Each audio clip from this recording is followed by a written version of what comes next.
Vamos a abrir la palabra y vamos a ir a Juan capítulo 4 y vamos a leer este episodio que conocemos del encuentro de Jesús con la mujer samaritana. Empiezo a leer en el versículo 4. Y tenía que pasar por Samaria. Llegó pues a una ciudad de Samaria llamada Sicar, cerca de la parcela de la tierra que Jacob dio a su hijo José. Y allí estaba el pozo de Jacob. Entonces Jesús, cansado del camino, se sentó junto al pozo. Era como la hora sexta. Una mujer de Samaria vino a sacar agua y Jesús le dijo: «Dame de beber», pues sus discípulos habían ido a la ciudad a comprar alimentos. Entonces la mujer samaritana le dijo: «¿Cómo es que tú, siendo judío, me pides de beber a mí, que soy samaritana?» Porque los judíos no tienen tratos con los samaritanos. Respondió Jesús y le dijo: «Si tú conocieras el don de Dios y quién es el que te dice, dame de beber, tú le habrías pedido a él y él te hubiera dado agua viva». Ella le dijo: «Señor, no tienes con qué sacarla y el pozo es hondo. ¿De dónde pues tienes esa agua viva? ¿Acaso eres tú mayor que nuestro padre Jacob, que nos dio el pozo del cual bebió él mismo y sus hijos y sus ganados?» Respondió Jesús y le dijo: «Todo el que beba de esta agua volverá a tener sed, pero el que beba del agua que yo le daré no tendrá sed jamás, sino que el agua que yo le daré se convertirá en él una fuente de agua que brota para vida eterna». La mujer le dijo: «Señor, dame esa agua, para que no tenga sed ni venga hasta aquí a sacarla». Él le dijo: «Ve, llama a tu marido y ven acá». Respondió la mujer y le dijo: «No tengo marido». Jesús le dijo: «Bien has dicho, no tengo marido, porque 5 maridos has tenido y el que ahora tienes no es tu marido. En eso has dicho la verdad». La mujer le dijo: «Señor, me parece que tú eres profeta. Nuestros padres adoraron en este monte y vosotros decís que en Jerusalén está el lugar donde se debe adorar». Jesús le dijo: «Mujer, créeme, la hora viene cuando ni en este monte ni en Jerusalén adoraréis al Padre. Vosotros adoráis lo que no conocéis. Nosotros adoramos lo que conocemos, porque la salvación viene de los judíos. Pero la hora viene y ahora es cuando los verdaderos adoradores adorarán al Padre en espíritu y en verdad, porque ciertamente a los tales el Padre busca que le adoren. Dios es espíritu y los que le adoran deben adorarle en espíritu y en verdad». La mujer le dijo: «Sé que el Mesías viene», el que es llamado Cristo. «Cuando Él venga nos declarará todo». Jesús le dijo: «Yo soy el que habla contigo». En esto llegaron sus discípulos y se admiraron de que hablara con una mujer, pero ninguno le preguntó: «¿Qué tratas de averiguar?» o «¿Por qué hablas con ella?». Entonces la mujer dejó su cántaro, fue a la ciudad y dijo a los hombres: «Venid, ved a un hombre que me ha dicho todo lo que yo he hecho. ¿No será este el Cristo?». Y salieron de la ciudad e iban a él. Mientras tanto los discípulos le rogaban diciendo: «Rabí, come». Pero él les dijo: «Yo tengo para comer una comida que vosotros no sabéis». Los discípulos entonces se decían entre sí: «¿Le habrá traído alguien de comer?». Jesús le dijo: «Mi comida es hacer la voluntad del que me envió y llevar a cabo su obra. ¿No decís vosotros, todavía faltan 4 meses y después viene la siega? He aquí yo os digo, alzad vuestros ojos y ved los campos que ya están blancos para la siega. Ya el segador recibe salario y recoge fruto para vida eterna, para que el que siembra se regocije juntamente con el que siega. Porque en este caso el dicho es verdadero: uno es el que siembra y otro el que siega. Yo os envié a segar lo que no habéis trabajado. Otros han trabajado y vosotros habéis entrado en su labor. Y de aquella ciudad muchos de los samaritanos creyeron en él por la palabra de la mujer que daba testimonio, diciendo: Él me dijo todo lo que yo he hecho. De modo que cuando los samaritanos vinieron a él, le rogaban que se quedaran con ellos, y se quedó allí 2 días, y muchos más creyeron por su palabra. Señor, nos acercamos a esta historia que probablemente hemos escuchado muchas veces, pero sabemos que tu palabra es viva y aunque volvamos a ella una y otra vez, tú tienes un mensaje para nosotros. Rogamos que en esta mañana, a través de Yusef, tú nos hagas llegar tu mensaje, tu palabra penetre en nuestro corazón, Señor, y siga transformando nuestra realidad. Te lo pedimos en el nombre de Jesús. Amén. Muy buenos días. Me da mucho gusto estar aquí con todos ustedes, con todos vosotros, si me permitís. Conozco al pastor Eric porque como somos miembros de una iglesia que forma parte de la FIEIDE, de la Federación, tuve el honor de conocer al pastor Eric, y esto es como la película de mi ciudad. No sé si han visto la película de Casablanca de Humphrey Bogart e Ingrid Bergman, quizás las personas mayores sí, en el cual en el aeródromo, ya casi al final de la película, que no está muy lejos de donde yo nací, dijo: esto es el principio de una larga amistad. Y la verdad que ya llevamos 2-3 años y estamos contentos. Me acompaña mi esposa, que como sabéis ha ido a dar una clase con los niños, y estoy contento porque no suele venir muchas veces conmigo. Y si me lo permitís, tengo 2 hijas que estudiaron en Salamanca, e iban a la Asamblea de Hermanos de Salamanca, y durante años era el único que yo iba allí. Entonces en la capilla empezaron a llamarme el Teniente Colombo, porque si se acuerdan de la película, era un policía que hablaba mucho de su mujer, pero que no aparecía en ningún momento de la escena. Así que esta vez se han dado cuenta que mi esposa existe. Este capítulo que el pastor ha tenido a bien leer, podríamos pasar 10, 12, 15 horas, versículo por versículo, y sacando mucho jugo. Pero si me lo permiten, antes que ir al capítulo propiamente dicho, si vamos al Evangelio según San Juan, capítulo 20, versos 30 y 31, dice lo siguiente. Dice: hizo además Jesús muchas otras señales en presencia de sus discípulos, los cuales no están escritos en este libro, pero estas se han escrito para que creáis que Jesús es el Cristo, el Hijo de Dios, y para que creyendo tengáis la vida en su nombre. Hay 2 principios que encontramos en la Biblia que aparentemente son contradictorios. Por un lado, la Biblia dice que Dios escoge. De hecho, todos los que estáis aquí, que sois creyentes, la Biblia se dirige hacia nosotros como los escogidos, los elegidos. Eso es una parte, ¿verdad? Pero luego también la Biblia enseña claramente de que la salvación es algo que es accesible para todas las personas. O sea, que cualquier persona se puede convertir, cualquier persona puede creer. Entonces, estos 2 principios que encontramos en la Biblia, que parecen contradictorios, pues encontramos respuesta, por ejemplo, en el Salmo 119, 160, donde dice que la palabra, la suma de la palabra es verdad. ¿Es verdad que Dios escoge? Sí. ¿Es verdad que los hombres somos responsables y podemos convertirnos? Sí. Entonces, es la suma de la palabra que es verdad. Y para que veamos que con nuestro Señor Jesús es algo que me fascina mucho, antes de entrar en la historia, permitidme rápidamente 2 menciones a 2 parábolas. Una de ellas, el Señor Jesús está contando sobre la historia del rico y Lázaro, ¿verdad? Es una historia que básicamente lo que habla es que en esta vida decidimos dónde vamos a pasar la eternidad. Entonces hay un rico que luego muere, abre los ojos a la eternidad y se da cuenta que está perdido. Intenta salvarse, pero no se puede porque no hay purgatorio, no hay repesca, no hay otra posibilidad. Y luego dice, bueno, pues ya que no me salvo yo, por lo menos que se salven mis hermanos.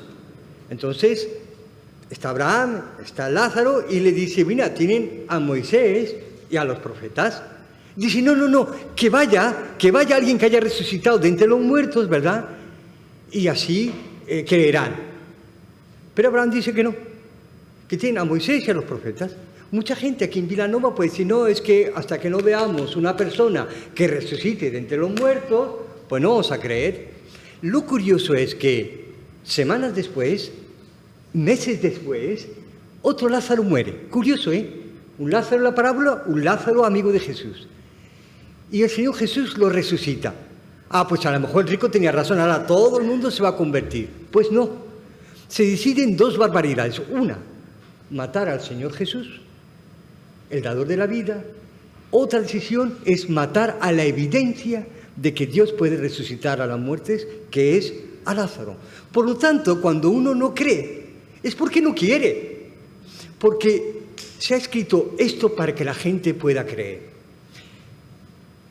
En el intervalo de la primera y segunda parábola, quisiera decir de que yo creo que todos los que hemos estado aquí en España, pues en secundaria o en bachillerato, habíamos estudiado sobre Miguel de Cervantes, el Quijote.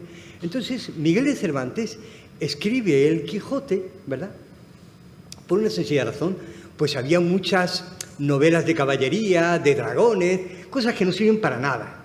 Son chicles para los ojos, no sirven para nada. Entonces, él escribe el Quijote con ese propósito de ridiculizar ese tipo de cosas. El Evangelio según San Juan se escribió para que pudiéramos creer. Pero hay más. Dice que tantas cosas ocurrieron que no es posible escribirlo en todos los libros. Pensemos por un momento una semana en la vida de Jesús, sanando enfermos, resucitando a muertos, limpiando a leprosos. Es que necesitaríamos muchísimos libros para contar la historia. Si se fijan, cuando hay juicios así como juicios contra una tabacalera, juicios contra una farmacéutica, pues en el transcurso de que se está preparando el juicio, ¿qué sucede? Que hay miles de cartas. Pero ¿qué hace el juez? Le dice a la parte fiscal y a la otra que de esas 10.000 cartas donde ejecutivos reconocen de que el tabaco daña o que ese medicamento es malo, lo que hace el juez es que, mire usted, de estas 2.000 cartas, elija 20. El Espíritu Santo seleccionó las historias que son más que suficientes para que nosotros podamos creer. Si no conocemos mucho la Biblia, pues a lo mejor samaritano no nos suena mucho. ¿Qué hay? Sabemos que hay enemistad entre ellos. Y el Señor Jesús, en otra parábola, cuenta que viene un abogado y le pregunta, oye, mira, ¿quién es mi prójimo? Que le pregunten a una persona que se está sacando el certificado de escolaridad. Es un letrado, es un abogado. Entonces el Señor Jesús, como sabe cómo es el corazón de las personas, le cuenta una parábola. Un sacerdote, un hombre que le da una paliza, un sacerdote pasa, no hace nada, un levita pasa, no hace nada, y el samaritano lo cura, lo cuida. Entonces le hace una pregunta que es muy sencilla. Aquí no hace falta ni el comodín del público, ni nada. Una pregunta muy sencilla. Muy bien. Ahora, ¿quién es tu prójimo? A, sacerdote. B, levita. C, samaritano. Y si se fijan, ¿qué responde? Aquel que hizo el bien. Oye, diga samaritano, que tampoco pasa nada. Diga samaritano. Es una sola palabra. Pues no. Alargó la frase porque no podía mencionar la palabra samaritano. Entonces esto nos da cuenta. Si tuviéramos fichas y empezamos a apuntar todos los pueblos que han tenido algún tipo de relación con el pueblo judío, con Israel, pues por ejemplo los asirios fueron muy brutos, fueron una violencia tremenda. Y si por ejemplo miramos el imperio persa, pues en comparación eso fue una caricia. Brutos, caricia. Samaritanos, pues se les despreciaba, ¿verdad? Es como, y eso a mí por lo menos me ayuda, es como si yo hubiera sido ciudadano alemán, ¿verdad? Y estamos al final de la Segunda Guerra Mundial y tengo dos opciones. Tengo la opción de rendirme al ejército despiadado de Stalin, o me voy al occidente, que bueno, una guerra es una guerra, pero británicos, norteamericanos, canadienses, yo me iría al lado occidental. Y en concreto con los canadienses, porque son unos blandos. Ustedes me entienden lo que quiero decir, que en comparación pues son distintos. Entonces el Señor Jesús dice la palabra que habiendo estado, dice la palabra del Señor que dice que le era necesario pasar por Samaria. Sí y no. Sí, porque el Señor quería salvar a esta mujer, a otras personas, y no porque la mayoría de la gente evitaba pasar por Samaria. Es como si alguien viviera en Madrid y dice, ¿sabes qué? Yo quiero ir a Jaén, pero es que me caen muy mal los castellanos manchegos. ¿Se puede ir a Jaén? Pues sí, te vas a Soria, de Soria a Zaragoza, de Zaragoza a Teruel, de Teruel a Castellón, de Castellón a Valencia, Alicante, Murcia, Granada y Jaén. O sea, que sí se puede, pero era necesario porque el Señor quería salvar a la mujer samaritana y por extensión a otros samaritanos. Hay una enemistad manifiesta, hay un desprecio. Y eso no es una cosa de 6 meses, sino ya llevaban siglos. Hay muchas razones, hay muchísimas, algunas incluso ocultas. Incluso la separación de judíos y de Israel tiene que ver con que el rey David y el rey Salomón tenían un estilo de hacer las cosas y había una especie de admiración secreta al rey Saúl. Estaban arriba, otras cosas distintas, otra manera de entender. Entonces es una enemistad de siglos. Los samaritanos eran un pueblo mezclado, habían creado su Jerusalén alternativa, entonces es un odio, un resentimiento, un desprecio que se ha ido acumulando. Entonces el Señor, que conoce las personas, conoce los corazones, entra en Samaria y lo curioso de esta historia es que se va a una ciudad llamada Sicar junto a una heredad de Jacob que dio a su hijo José. No soy muy bueno en años, pero más o menos, si calculamos que desde Moisés hasta el Señor Jesús pasaría, no sé, 1200 años, y contamos los 4 siglos a lo mejor de esclavitud, pues un pozo que ya lleva 1600 años. Y en contra de lo que la gente cree, los pozos es algo muy frágil. Los pozos son cosas muy frágiles. ¿Por qué? Porque si se seca el arroyo, por ejemplo, el arroyo de Kerit, pues no llega el agua. Cuando hay guerras, y pasaron muchas guerras, una de las maldades que se hacían era cegar el pozo, envenenar el pozo. Igual que ese que cuando los norteamericanos querían cargarse a todos los búfalos, empezaron a matar a búfalos para matar a los indios, pues es un milagro que durante tantos siglos este pozo siga existiendo. Y el Señor va a estar allí.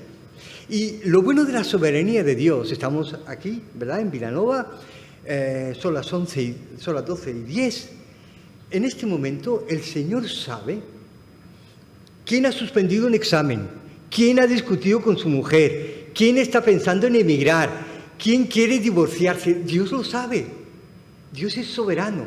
Y eso significa que todo este tiempo que ha estado el pozo, incluso Jacob, que se lo dio a José, tenía un propósito en que el Señor estaba esperando un encuentro con una mujer muy especial. Eso es algo que nos tiene que animar. A veces decimos en nuestros testimonios, yo he estado buscando al Señor y lo encontré. En verdad lo entendemos, pero en verdad es Dios el que nos estaba buscando. Es Dios, el Señor Jesús estaba en la cruz, estaba pensando en ti y en mí. Es algo muy bonito. Y antes de pasar al tema del pozo, ¿saben una cosa? La ventaja que tenemos los árabes, en contra de lo que la gente cree, nos parecemos mucho a los judíos, a los samaritanos, somos orientales, ¿verdad? De hecho, yo animo a los jóvenes que si aprenden hebreo, luego les va a ser muy fácil aprender árabe, porque son idiomas semíticos. Y es más, les voy a decir una cosa, yo creo, escúchenme hasta el final, no se asusten, yo creo que en el cielo hablaremos árabe. ¿Saben por qué? Porque se necesita toda la eternidad para aprenderlo. Es un idioma tan difícil que necesita muchos siglos para aprender.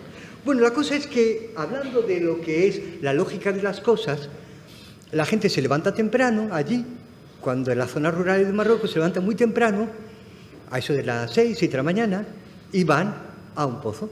Sacan el agua, van suegras, nueras, amigas, y vuelven para que te cunda el día, que es desayunar, limpiar, preparar la comida, ¿vale? Eso es lo normal.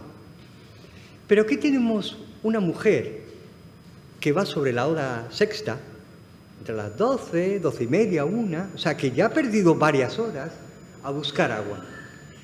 Y uno dice, bueno, ¿por qué?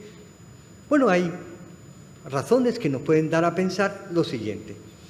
Tú debes dinero a un hombre de la tienda y no se lo puedes pagar. Te ha fiado y no puedes pagar. Lo último que vas a hacer si no tienes el dinero es pasar al lado de allí. No tienes trabajo y todo el mundo tiene trabajo y te sientes presionado. Oye, ¿has conseguido trabajo? ¿Has conseguido trabajo? ¿Has buscado trabajo? Entonces lo que vas a hacer es evitar.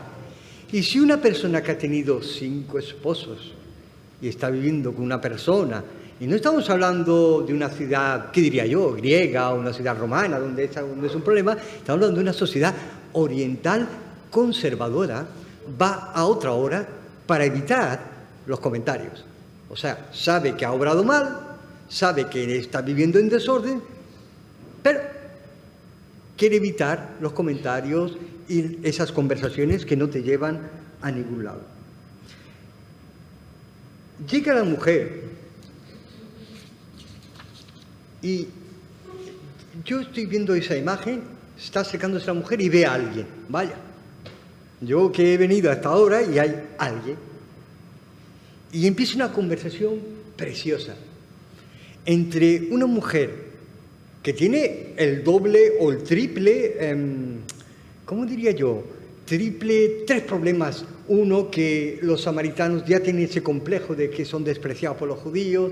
Una mujer con una vida especial, si lo queréis decir así, y encima que es mujer. Y hay alguien allí en el pozo. Ahora está sentado ahí, en una hora en que no debería haber nadie, que el sol es muy fuerte. ¿Y qué es lo que hace?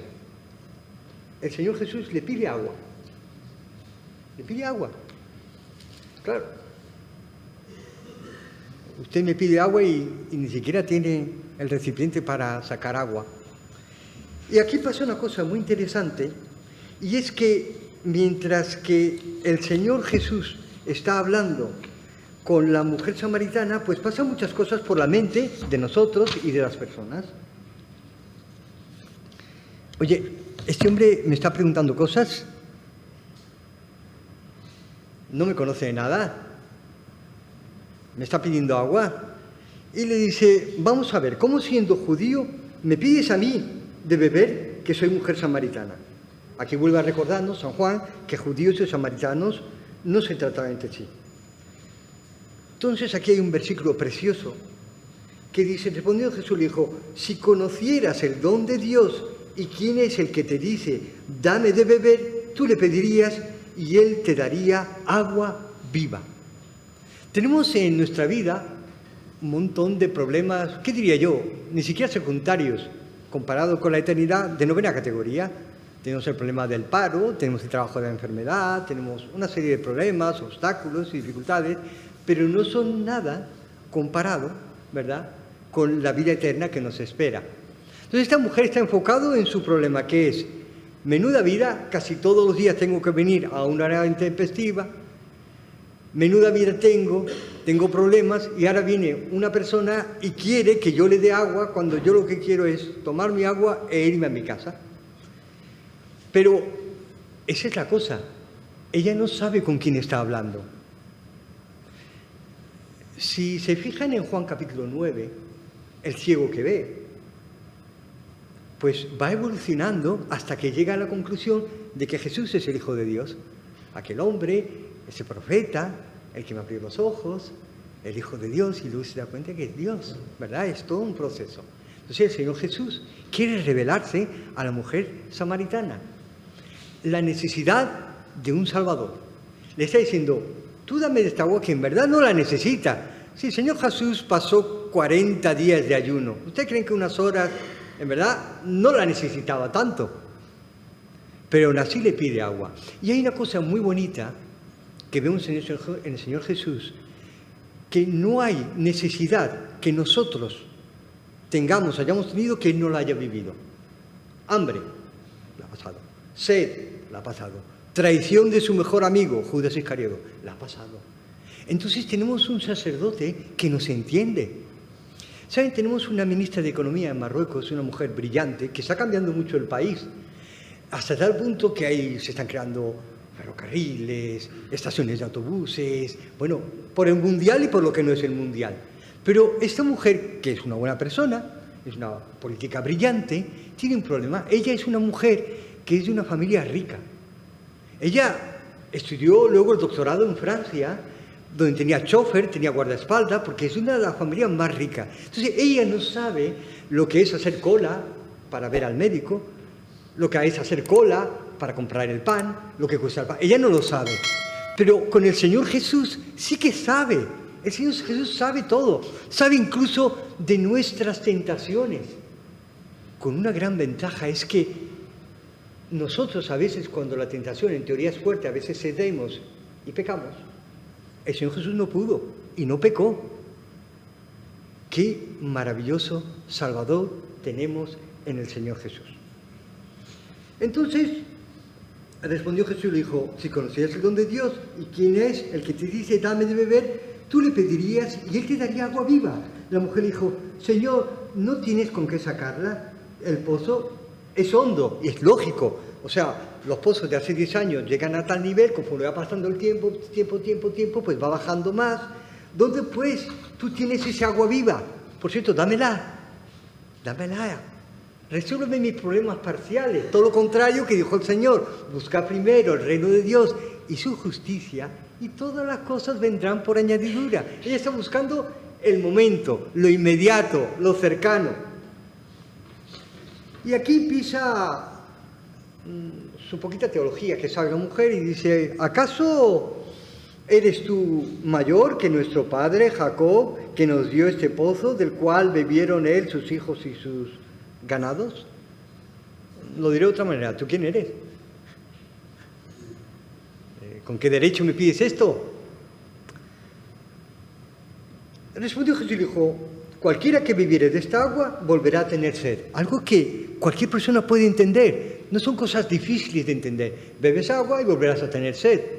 Bebemos agua, luego después y además los hermanos han tenido la bondad de dejar una botellita de agua, tener sed, se satisface y tal. Pero la del Señor, la obra del Espíritu Santo, nos satisface. Por eso es que hay personas que dicen: yo estuve en el budismo, luego estuve en el catolicismo romano, tal, hasta que conocí en una iglesia evangélica, me predicaban el Evangelio y conocí al Señor, y por eso ya mi sed es satisfecha. Por eso, por lo que al menos creo yo, y creo que vosotros también, yo creo en ese punto, el único en que están de acuerdo calvinistas y arminianos, que es en la perseverancia de los santos. Es el único punto en que están de acuerdo. Que significa aquello que decimos, que el salvo siempre es salvo, ¿verdad? ¿Por qué? Porque es tan impactante eso, es tan satisfactorio la obra del Espíritu Santo en la persona, que ya no vas a buscar más. Ya no. Y además es de dentro que pone el Señor, que sale para afuera, y eso es la obra del Espíritu. En otra conversación del Señor Jesús con Nicodemo le habla de que el viento viene y va donde quiere. Nos vamos a Huelva y vemos esas calaveras que van para Canarias y de Canarias para América, y todos sabemos que es el viento. No hay marcianos debajo que van empujando a la barca, sabemos que es el viento. Cuando una persona se convierte, se nota. Lo otro es una reforma moral, pero la obra de Dios en nuestras vidas lo que hace es que nos regenera, nos va cambiando. Mas el que bebiere del agua que yo le daré no tendrá sed jamás, sino que el agua que yo le daré será en él una fuente de agua que salte para vida eterna. La mujer le dijo: Señor, dame esa agua. Pero no lo está diciendo por el motivo correcto. Dame esta agua. Y así acabamos con esta tortura. Es que venir día tras día, con el sol de Oriente Medio, a buscar agua para ahorrarte los comentarios de las personas, pero porque no quieres resolver tu situación, es duro. Jesús le dijo: ve, llama a tu marido y ven acá. un profesor está hablando con un alumno y dice, ¿sabes qué? Llama a tu tutor. Estás en comisaría, las cosas están creciendo y te dice, oye, ¿sabes qué? Búscate un abogado. En una sociedad oriental dice, ¿sabes qué? Llámame a tu marido y ven acá y hablamos los dos. Y respondió la mujer, dijo, no tengo marido. Jesús le dijo, bien has dicho, no tengo marido. Diferencia del Señor Jesús con los moralistas, con los fariseos. Un fariseo de estos duros hubiera dicho, pero ¿qué clase de vida tienes? ¿Es que no te da vergüenza? El Señor Jesús de todo eso malo sacó una cosita bonita. Oye, pues, ¿sabes qué? Has dicho la verdad, que no tienes marido. Es distinto el trato del Señor Jesús. Y yo vengo de un país donde en la religión islámica, en algunos países, no en el mío, porque en eso se aplica el Código Civil de Napoleón, donde si uno roba le cortan la mano. Pero roba mucha gente. Lo que pasa es que se le corta la mano al que se le ha pillado. Entonces la gente, cuando se acerca a su Dios, pues va con pánico. Pues aquel señor no le ha hecho ningún reproche. No le ha hecho ningún reproche sobre su estado moral. No tiene marido. Esta mujer, yo soy muy protestante y tengo esa norma de que hablar donde la Biblia habla y callar donde la Biblia calla. No sé qué clase de relación tuvo con los otros 5 maridos, pero lo que sí puedo decir es que debió ser una mujer muy especial, ¿verdad? 5 maridos, oye, 5 fracasos. A lo mejor puede ser que alguno enviudara, no lo sé. Y ahora dices, ¿sabes qué? Pues ya no me caso, pues vivo con este hombre. Entonces, aquí estamos subiendo a otro nivel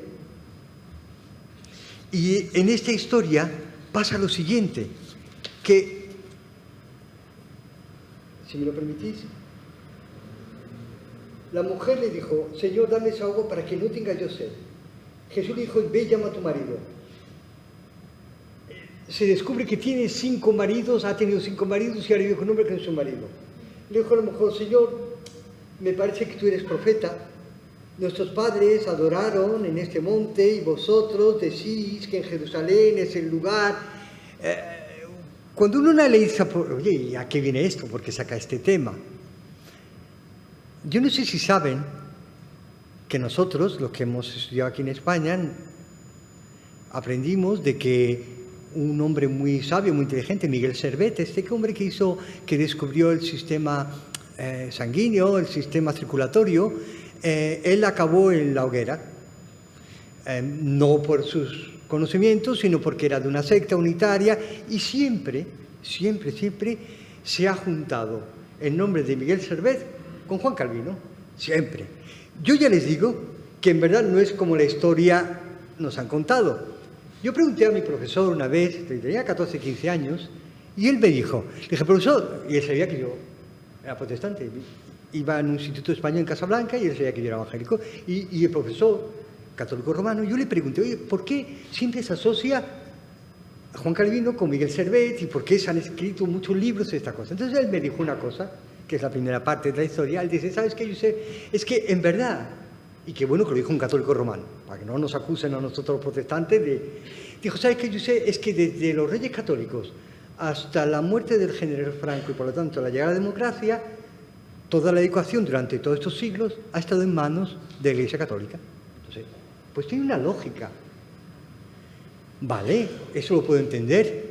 Y también puedo entender que ¿saben qué pasa con los libros? Que los libros muchas veces se utilizan para hacer ajustes de cuenta. Entonces, el Imperio Sacro-Romano pierde mucho con la Reforma Protestante, pero hay otra razón. La otra razón es que, a ver si les suenan estas 2 palabras. 1, cortina de humo. 2, irse por los cerros de Úbeda. Claro, porque cuando tú empiezas a hablar de Lutero, empiezas a hablar de que si los protestantes se pueden casar o no, los derechos, pues se evita hablar de lo que realmente interesa. Esta mujer lo que estaba intentando, por sus palabras, era hablar del pecado. Y esto es muy importante. La Biblia hace un diagnóstico muy claro. El problema del español, el problema del marroquí, el problema del samaritano es un problema de pecado y de rebeldía. Y la Biblia, dentro de la Biblia y fuera de la Biblia, nos demuestra que el pecado tiene efectos nocivos. Nos esclaviza, no nos da la libertad, nos da sentimiento de culpabilidad, muchas cosas. Un ejemplo muy claro. La mujer de Potifar, ella, si quería, podía bañarse en el río Nilo o comprar bolsos de piel de cocodrilo. Era libre, pero era esclava de su lascivia en cuanto puso sus ojos en José, y eso tiene un nombre muy feo, que es adulterio. Por lo tanto, es libre en algunas cosas, pero en las cosas espirituales es esclava. Los hermanos de José podían pastorear, qué sé yo, en el Tigre, en el Éufrates, donde quisieran. Podían tener cabras, ovejas, pero eran esclavos del celo que tenían a su hermano José. Por lo tanto, eso existe. Nos enseñaron en bachillerato que el hombre por naturaleza es bueno. Eso nos enseñaron. Yo en filosofía yo lo aprendí y yo se lo he escuchado a mucha gente. De hecho, vienen esas frases más suaves que dice, en el fondo es muy bueno, yo creo en la humanidad. Y yo que había trabajado para el Ministerio de Interior, tenía un compañero, trabajé mucho con un fiscal, que él creía que las personas son buenas por naturaleza. Tiene gracia, porque un fiscal se dedica a presentar cargos contra los delincuentes, pero él creía eso. Entonces, yo le dije una vez, le digo, mire, si eso es así, que yo creo que no, que la policía deje de patrullar por la noche. Ya está, si la gente es buena, ¿para qué necesitamos que patrulle? ¿Y saben qué? En los hospitales, los guardias de seguridad, todos despedidos, y dejamos directamente a pacientes y a médicos a ver qué pasa. Dicen, no, es que es el medio, el problema no es el pecado, es el medio. No hay sitio, creo yo, de los más bonitos de la faz de la Tierra que las islas del Pacífico, las islas Palau, las islas Marshall, las islas Marianas. Eso es el cielo en la tierra, tierra fértil, clima agradable.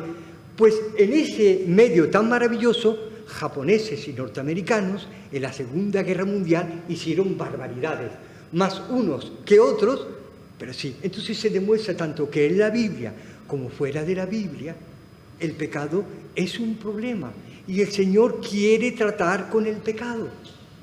Ese es el problema. ¿Qué sucede? Sucede que la mujer se quiere desviar del tema.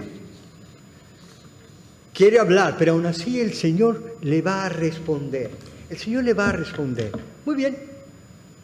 Ya que quieres hablar de adoración, vamos a hablar de adoración.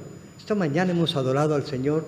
Agradezco mucho al Señor por los hermanos que nos han guiado en la alabanza, ¿verdad? Estoy muy agradecido del tiempo que hemos podido tener. Pero hay una serie de cosas que sería bueno que tuviéramos en mente en cuanto a la adoración. Una de ellas es que ya el lugar no es importante. Ya no es importante. Estamos aquí, pero no sé, se rompe una tubería y pues no pasa nada. Nos vamos y nos reunimos en el estadio de fútbol o en casas, por tanto, ya da igual. Es una nueva era. Ahora, el Señor lo que hace es que Dios está buscando, primero se predica el Evangelio, la gente se salva, empieza la obra de regeneración, y Dios que está buscando adoradores en espíritu y en verdad. La Reforma lo hizo muy bien, fuera todos los ídolos, porque eso va contrario con la adoración que tenemos.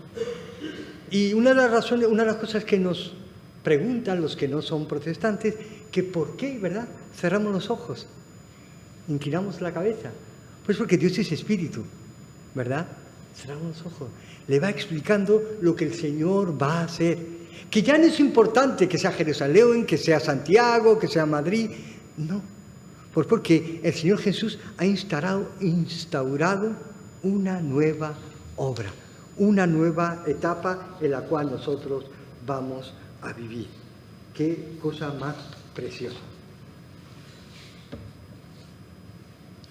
La mujer le dijo la mujer, sé que ha de venir el Mesías, llamado el Cristo. Cuando Él venga, nos declarará todas las cosas. Jesús le dijo, yo soy. ¿Os suena el yo soy también de la zarza ardiente, verdad? Pero aquí ya es una persona de carne y hueso, de sangre. Yo soy. Lo que le molestaba a los fariseos era que el Señor utilizaba eso, yo soy. Pero el Señor los desafió. ¿Sabe qué? Escudriñar las Escrituras. Escudriñar la Escritura. La mujer samaritana, en proporción, ¿verdad? Sabiendo que los samaritanos solo tenían el Pentateuco, tenían menos que, por ejemplo, Felipe y Natanael, que tenían todo el Antiguo Testamento. Entonces, en buena hora que Felipe y Natanael se convirtieron, tenían más responsabilidad y se convirtieron. Los samaritanos tienen menos, solo tienen el Pentateuco, pero el Pentateuco es suficiente para guiarte a Cristo. Si miran la vida de José y la vida de Jesús, no diría que son iguales, pero hay similitudes, ¿verdad? Que la ropa que tenía, que sus hermanos le odiaron, que estuvo como muerto, o sea, hay similitudes. Lo que quiero establecer con todo esto es que nadie puede decir que no tiene la oportunidad de encontrar al Señor. Lo que pasa es que hay que buscarlo de la manera correcta. Si vas a buscar un programa de onda media, no lo busques en frecuencia modulada, ¿verdad? Y cuando dice el Señor que nadie le busca, es que nadie le busca. Pero aún así el Señor dice, búscame. Es que hay una búsqueda en mayúscula. Por ejemplo, si yo vengo aquí y busco empleo, pues hablaría con los hermanos, enviaría currículums, me apuntaría un montón de... Eso es buscar. Pero también te puedes apuntar en el SEPE, en el INEM, como le decía una vecina a su hijo, le dijo, apúntate al INEM y finge que estás buscando empleo. Aunque sea eso, buscar a Dios. La mujer samaritana encontró al Señor porque el Señor la encontró a ella. ¿Y saben qué? Deja aquello que el recipiente que usaba para sacar agua y se va corriendo. Ya da igual, porque si ella quiere, a partir de mañana ya puede ir con las mujeres, que digan lo que quieran, porque mi Señor me ha perdonado de mis pecados. Decía Charles Spurgeon, alguien vino y le dijo, ¿sabes qué? Es que la persona ha hablado mal de mí, es que ha hablado mal de mí. Y dijo Spurgeon, no te enfades, si eres peor. Primer día de la facultad en Almería pasé por la iglesia y estaba el pastor allí en Almería y presentó a un visitante, alguien como yo, que venía a predicar y dijo, ese es el pastor tal. Yo acababa de llegar, yo había hablado un poco por teléfono con el pastor y no conocía a la gente de la iglesia, estaba allí y dijo el pastor, este es el predicador tal que va a predicar y aquí está lo peor de Almería. La verdad que fue brusco en ese momento para mí. Lo peor de Almería, que ha reconocido su necesidad del Señor. Por tanto, y la verdad, podríamos estar 10, 15 horas, quiero respetar el tiempo, podemos estar 10, 15 horas hablando del tema y sacar mucho más jugo. Pero en verdad, la mujer samaritana, su problema principal ya ha acabado. Y si me permite, entre comillas, y por defecto los demás. Ya puede ir con las mujeres a las 7 de la mañana. Me da igual lo que tú pienses de mí. Porque mi Señor me ha perdonado. Yo he reconocido. El apóstol Pablo decía, yo soy. No dijo, yo fui. Yo soy el primero. Porque mientras más conoces a Dios, más consciente eres de tu lejanía del Señor. ¿Qué pasa con esta mujer? Ya el agua se le olvidó. Se va a buscar a otros samaritanos para que venga. Y eso es el principio. Eso es el principio de que una persona se ha convertido, ¿verdad? ¿Qué pasa? Que ya Juan el Bautista lo que hace es allanar el terreno. Va preparando el terreno para que venga Jesús. Nosotros vivimos en Rabat y, bueno, yo soy marroquí, mi esposa es mexicana, pero también tenemos otra nacionalidad. Tenemos otra nacionalidad, la nacionalidad española. Entonces nos han invitado varias veces cuando ha venido un ministro o cuando vino el rey de España. Los reyes de España vinieron. Entonces, estando en Rabat, el hombre más importante de España en Rabat es el embajador de España. Pero cuando vienen los reyes de España o viene el presidente del gobierno, él se da a un lado y deja que los que son los máximos representantes del país se lleven la gloria. Entonces, la mujer está haciendo el principio de Juan el Bautista. Habla y vienen y escuchan al Señor Jesús. Y ya la conversión es directa. Yo creo queridos hermanos y amigos, podría continuar, pero para ir concluyendo, que en verdad nosotros tenemos que acabar como Juan el Bautista, no muerto, entiéndame, ¿no? Que todos nuestros discípulos acaben en los pies de Cristo. Ese es el que debería ser nuestro deseo. Como la mujer samaritana, ella podía empezar a crear una cosa disciplina, está muy bien, pero al final deberíamos acabar como Juan el Bautista, solo, con todos sus discípulos, con Cristo. Ese es lo que el Señor espera de nosotros. Y esto es una manera de ilustrar lo que hace el Señor. En un evangelio, que son 21 capítulos, donde se condensan testimonios suficientes para que la gente pueda creer. La gente pueda creer. Fíjense que el tema de los samaritanos tenían una parte, ¿verdad?, de cristianismo, o perdón, una parte, mejor dicho, del Antiguo Testamento y otras prácticas que no lo eran. Nosotros, con nuestros amigos, y yo los considero amigos, no los consigo hermanos, nuestros amigos, por ejemplo, católicos romanos, tienen una parte que esencialmente es cristiana, porque lo es, pero una gran parte no lo es. De hecho, Martín Lutero habla del cautiverio de Babilonia porque hay elementos de cosas de Babilonia que están allí. Entonces, un capítulo como este va muy bien dirigido a 1.000 millones de amigos católicos. Un capítulo como este puede ir dirigido perfectamente a otros 1.500 millones de musulmanes que tienen algunas cositas del Evangelio. Un solo capítulo puede, en principio, ir específicamente a 2.500 millones de personas. Historias que el Espíritu Santo apartó, eligió para que pudiéramos creer. Le pido al Señor, y con esto concluyo, que crezcamos, ¿verdad?, en la gracia, en la fe y en el conocimiento. Y que el Señor los bendiga, hermanos. Pues muchas gracias, Josep. Que sepas que aquí no está lo peor de Vilanova. Aquí está lo peor del mundo, porque no todos somos de Vilanova. Pero gracias a Dios, gracias a su misericordia, igual que esta mujer samaritana, que quizá era lo peor de su zona, en un instante, en un encuentro con el Señor, como tú has dicho, perdió la vergüenza, perdió todo ese bagaje que tenía y se dio cuenta con quién estaba hablando, y su reacción inmediata fue ir a explicarles a otros quién era este que había encontrado. Pues que Dios nos ayude a nosotros a ser igual, a reconocernos quizá como lo peor de donde estamos, pero a la vez reconocernos también en un encuentro con Jesús y ir a buscar a otros para que conozcan a este Señor. Vamos a responder a Dios en oración. Te pido que puedas orar, si el Señor te guía a ello, a lo que hemos escuchado en esta mañana.